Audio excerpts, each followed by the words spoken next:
So this week I was going to do another gig diary, and I am going to do a gig diary of the gigs that I did this week, but this new discovery on the Quad Cortex I thought deserved a video of its own. It's a way that you can now use the looper, you can activate scenes and presets all in one go from just the foot switches on there without an external MIDI controller. I did a video before about trying to use the looper on the Quad Cortex Live and it was a bit of a disaster. I'll link to that video here. But this was on the forum. There was a user called Just in Time who has discovered a way of using the Quad Cortex as a MIDI controller to control itself. So I've done a bit of music, kind of dad-gad thing on acoustic guitar using the looper freeze function as well, which is one of the new functions on there, with a video of my foot showing you how I'm controlling it and how it's all working. So a bit of music first, then I shall go over this preset in detail. This is a game changer and I'm very pleased with it. I've done a gig with it set up like this and it worked. I didn't have to use my external loop pedal at all. So first a bit of music, then I'll go with the preset.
There's a bit of dad-gad noodling there.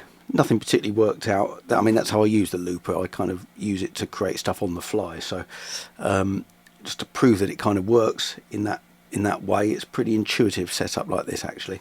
So the first thing you need to do is you need to connect the MIDI out and the MIDI in via a standard MIDI cable. That's the first thing you need to do. And then you go into your settings down here, MIDI settings, and turn off MIDI through. Now the preset I was using was one I created. I've created that in a previous video and I'll link to that video here where I did it. It's a scenes mode where I've got a scene set up to just a standard default strumming scene. Then I have another scene where I create the bass line, which basically that kicks in the octave and turns the reverb off.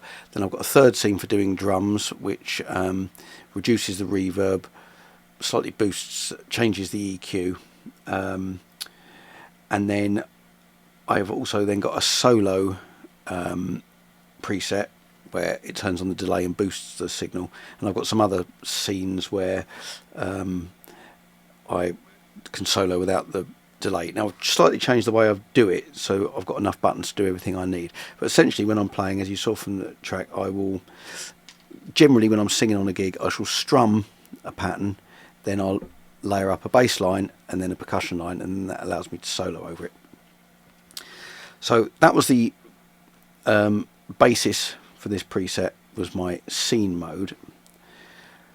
Now what I added to that, I took out the effects loop which had my external looper on, and I've added a freeze function. So to kick off, I've got it in stomp mode, and I think this is the easiest way to describe it. I've just got the gain setting there for solo, so basically that just boosts the level. And then I've put my delay on a separate foot switch, so I can have that when I'm playing rhythm or lead. So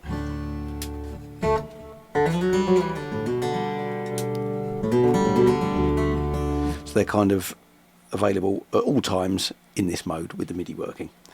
And then I've got the freeze on this one,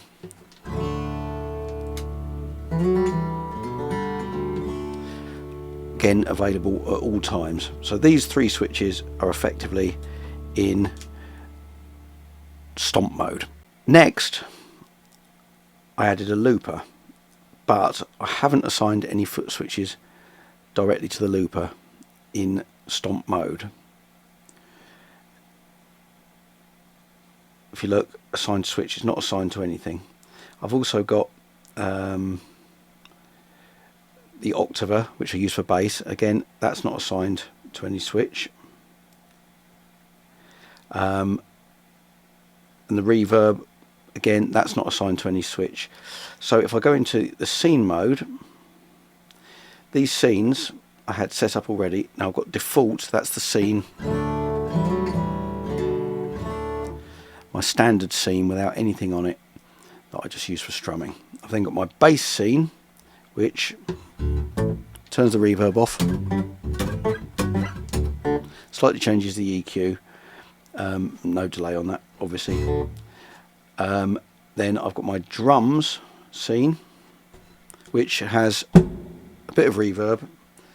I've changed the EQ again, and I discovered by accident just before I was making that song in the video, I bashed my watch on here and it gave me a good snare drum sound. I haven't got my watch on now, I took it off, but I'll have to use that in the future. It might get a bit annoying after a whole song, but I would tend to do the drums. And none of these other scenes I decided I need to use, because with the solo no delay, the default with delay, I could kind of do all of those by having the gain and the delay on separate foot switches. So these are the three scenes I wanted to use. So what I had to do was, using this MIDI mode, I had to then assign three switches to those three scenes I want to use, and then I wanted to assign two switches. Oh, somehow I've started that. I wanted to assign two switches to the looper. I wanted to have effectively the record switch, which allows you to record then overdub, and the play stop switch. So that's what these two do, and that's all done using this MIDI trick. Let me show you how you do that. So you go, where is it? Preset MIDI out. So I wanted the default scene on this foot switch. So you have to select 43, which is your scene select number, and then you've got 0 to 7, gives you which scene you want, starting here 0, 1, 2, 3, 4. So that was scene E I wanted. Then I wanted the bass scene here, so that was on that one, if you remember, on the scene mode, so I got it set to 5. And then I wanted this one to be the drums scene, so that's 6, because it was this one down here. Yep, so that's how I did that. Then for the looper, you can look these up in the manual, but these are the parameters. It's 53 and 64. I think it had to be above 64 for that to be the start, the record and overdub switch, and then H 54 and 66. Hang on, that doesn't look. Yeah, sorry, 53 and then 54 for the stop and play switch, and that's basically all there is to it. I'll make this, I've called it hybrid mode, I'll make this available on my Cortex cloud. So this works, you have to have it in stomp mode, and if I go through this, this is the default scene, and what I did on that bit of music I did before, I started off with a freeze.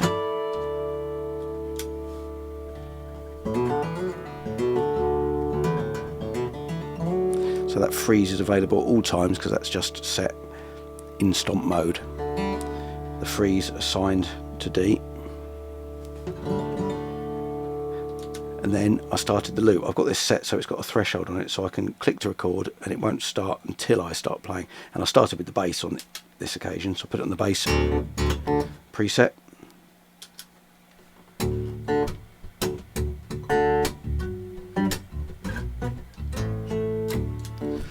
What I find is quite a good way of doing it, so it doesn't overdub immediately. I press this switch so it then starts playing, and then when I'm ready to add the next element, which I'm going to put drums on here, I can then hit the overdub again.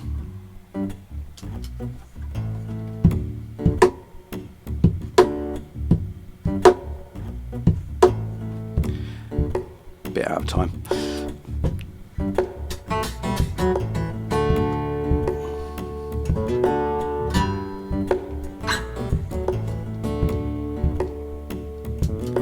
Out of overdub mode now.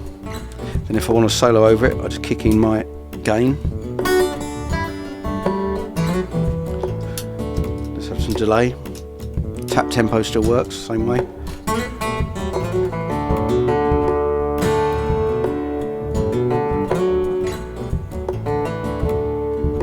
And the other thing I forgot to mention is I've got a wah-wah pedal linked up, and I've got it in the mode where it's not assigned to a switch, but it's set to bypass when the heel is down.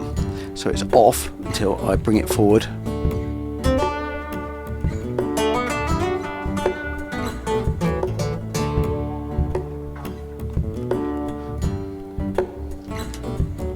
Let's do a freeze to finish. Ooh,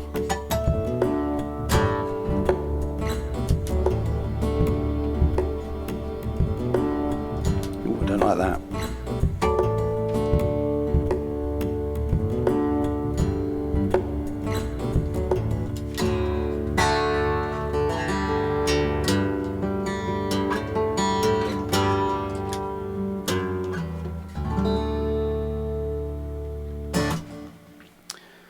There we are. I think this works really well. I'm really pleased with this. It means you don't have to have an external MIDI foot switch. I mean, if you did, it would give you more options, but this means I can use this unit standalone as a looper and an effects unit and don't need anything else. So really pleased with this.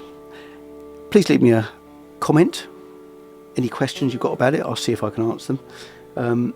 Hit like and hit subscribe as well if you like the video. I'm bringing out new videos every week, and I will be doing a gig mode, a gig diary video, showing this off, showing the gig that I did with this mode the first time, and I made another discovery which was very useful on a different gig using an electric guitar, using this as a proper amp modeler. So that'll be on the next video, so please hit subscribe, hit the bell, then you'll know when my next video is coming out, and I'll see you next time.